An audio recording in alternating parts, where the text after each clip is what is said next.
Պարոն Ֆարմանյան, փաստացի Նիկոլ Փաշինյանը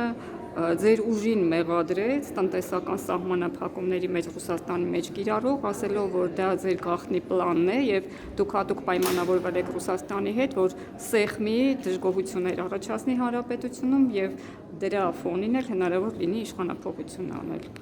Բնականաբար գոյություն չունեցող բանը չեմ կարող մեկնաբանել, եթե նույնիսկ տեսականորեն նման բան լիներ, ուրեմն նշանակում է դա խոսում է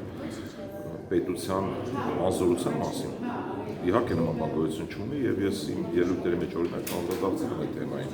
թե ինչ քայլերի հաջորդականության արդյունքում տեղի ունեցավ, այն ինչ տեղի ունեցավ եւ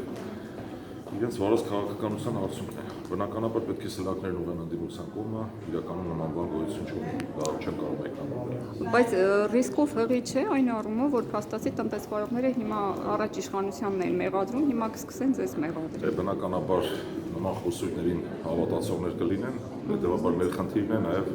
ցույց տալ, հիմնավորել, ապացուցել, որ նման բան գոյություն չունի եւ ինչքան էլ խոսեն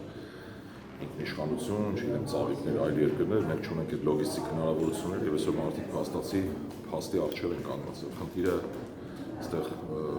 ընդհանրապես ծիծաղելի է, ուղղակի մեկնաբանության բան չկա, ըստ էության, ինչպես կարող են դիմությունը այնպես անել, որ ապրանքները սահմանափակվեն։ Այդ իրենց ձեռագիրն է եւ նախորդի ելույթների ժամանակ էլ նման մտքեր հնչել են դահլիճում։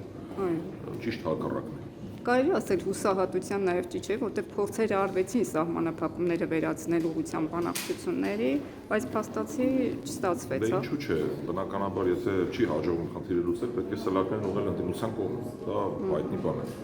Եվ վստահեցնում եմ մեր հանրությանը, որ նման բան գոյություն չունի եւ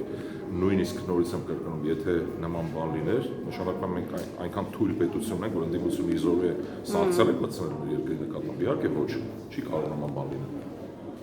Շնորհակալ եմ։